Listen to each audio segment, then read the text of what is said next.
Another thing, colic. You guys, be careful of horses that colic. Especially some of you new beginners with horses, make sure that if you see your horse laying down and rolling and biting at their stomach a lot, don't let them roll anymore, because they will twist their colon and it will be irreversible, more than likely. If you see them laying there and being weird and biting at their stomach quite a lot, you get a halter on them and you get them moving. You do not stop letting them move until they fart or poop. Most likely poop. Let them poop. If worst case scenario, definitely get your vet on the line if you can. They'll probably more than likely tell you to, if you have mineral oil, pump them full of mineral oil. Just keep them moving until they poop and fart. And I know that sounds really gross, but you don't want to lose your horse to colic.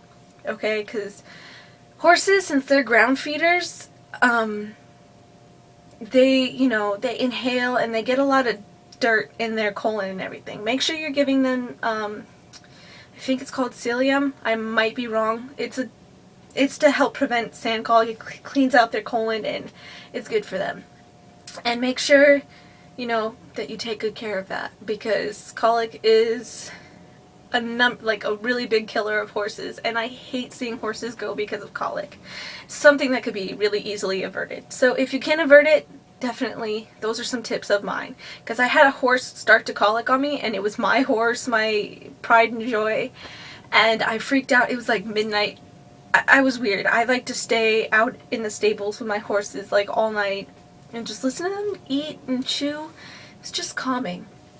And I was actually home alone, so my horse started colicking. I freaked out. I was like, oh my god. So I just started trotting him around the arena. I was running with him. I was tired, but as soon as he pooped, he stopped biting his stomach, he stopped doing all that, and he was fine. So definitely make sure you can avert it if you can. Make sure that your horses get salt blocks too.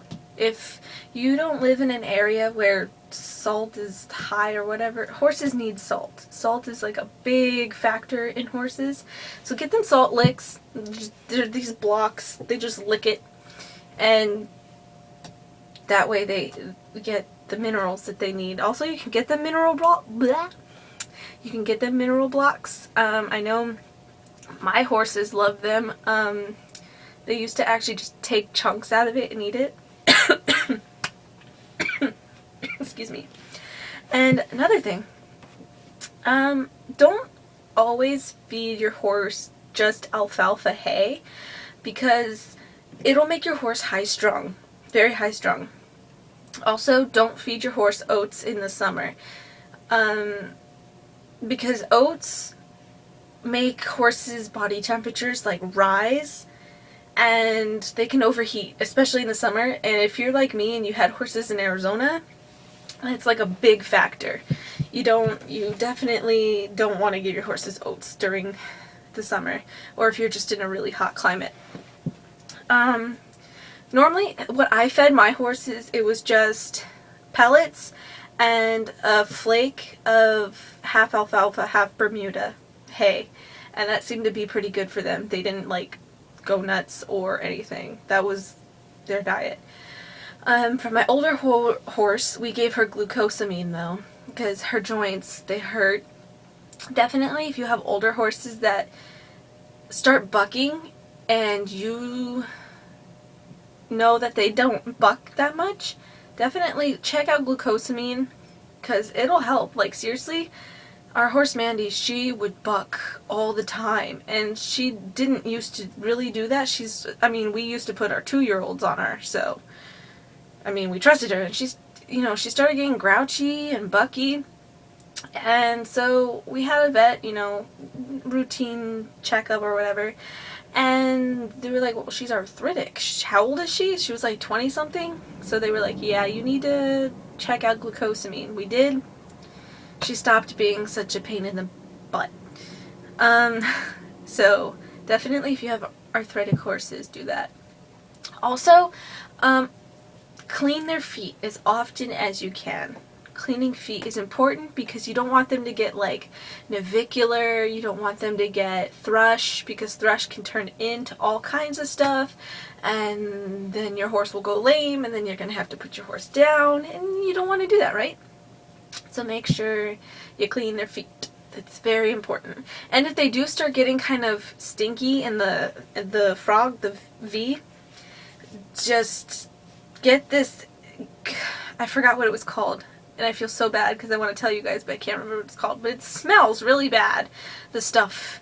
But it's like this green stuff that after you clean out their feet, you put it, and it helps get the stinky away. Because during monsoon season, sometimes our stalls would flood, and sometimes our horses' feet, no matter how many times I cleaned them, it would, because their stalls were mush, so we had to like fix it. It was kind of hard during monsoon season sometimes, but they never, you know, got too bad. If you're gonna get your horse, if you're not gonna shoe your horses, at least have them shod so they have, you know, okay feet, because you don't want their feet to start like splitting and cracking. If you just get them shod, at least, you know, they have okay feet. And don't get them too small. I hate when people have these big husky quarter horses and then itty bitty little feet. It's not going to help them. They're going to get navicular. Don't do it. So make sure you have, you know, a proper shoer. If you guys live out in the Hidden Valley, Arizona area, Casa Grande, Hidden Valley, or Stanfield, try looking up Roy Kading. I don't know if he still does shoeing, but he was by far the best shoer ever. He would do it fast, quick, easy, and he boards horses as well. He trains and boards horses.